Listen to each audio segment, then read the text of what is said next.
Hi everybody, it's Tracy Di Bartolo, Thermomix consultant here. I'm having a busy little day in the kitchen today and showing you lots of hopefully very useful stuff. So the next thing I'm going to do today is I'm just going to steam off some plums. Steaming fruit is one of those things that I don't think a lot of people even think about doing in their Thermomix.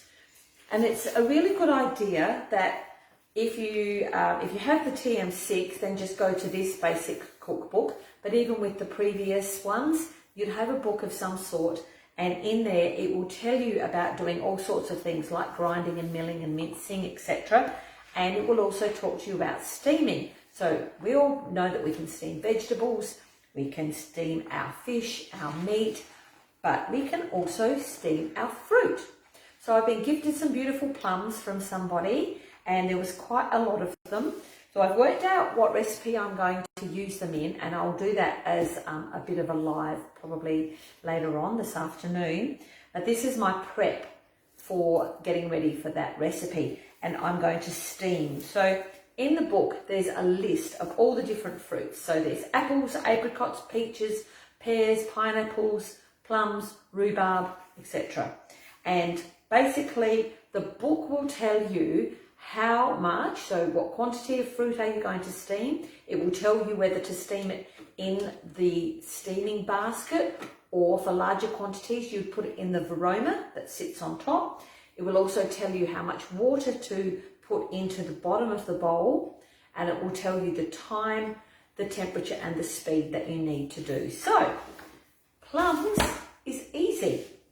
All you need to do, so I'll show you first actually. So in here, I've just filled up this basket. I washed them, of course, first, and I've just filled the basket, not to overflowing, that's important. Just pop them in so that you can easily, I've got to rearrange now. There you go. So you hear that? You can hear that it's closed, and then you pop it into there like so. Just dry my hands. I've already put the water in the bottom, so I've measured that out just using my scales.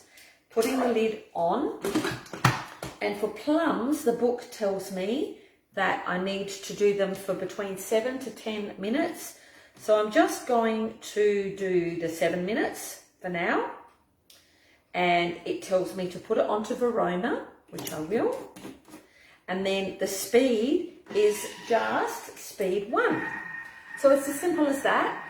It also says in the book to firstly stone your fruit. Now that's easy enough when it's things like apricots and it comes away quickly, or peaches that come away easily. But plums are one of those fruits that just don't. They seem to cling. So I don't even bother. This actually will de-stone them. So I'm going to move this aside while it's cooking and show you a batch that I've already done. The magic of television. Here's one I prepared earlier. I am going to put my gloves on because plum juice all over my hands is sure to stain. I'm positive of it. Okay. Gloves on. Couple of bowls. So you can see in here that there's plums, but these ones have already been steamed for 7 minutes. And you just then get the plum out, let them cool off first because they're obviously really, really hot to begin with. And then I simply just squeeze, and you can feel the pip, and it just comes away really easily. Now, because I know what I'm doing with these plums next, I know that I'm going to be making a beautiful plum sauce for a recipe that's called meatballs in spicy plum sauce. And one of the ingredients is 500 grams of stoned fruit. So rather than spend a lot of time stoning the fruit, I know I'm going to cook it anyway. I just reversed the process, and I cooked it and I stoned it all at once. So see how easy that is? That is that whole basket full in just a minute or so, and I've been chatting the whole time, obviously, because that's what I do. So hands up out there, who else has steamed fruit? Especially this time of year, summer. It's a lovely time of the year with all of our beautiful summer fruit. Just pop it in the comments. Be interesting for me to know what you have tried steaming and how successful it was. Even, have you steamed anything other than fruit? I'd like to know that too. I don't eat a lot of vegetables, which is very naughty. So I don't do a lot of that, but I know people do. There we go. I'm going to take those off. See what I mean? Looks like a crime scene. Not to worry. There we go. So I now have beautifully the pulp all done, and there's all my pips, which I just throw away, and I'm just going to pop my bowl on to clean. Easy as that.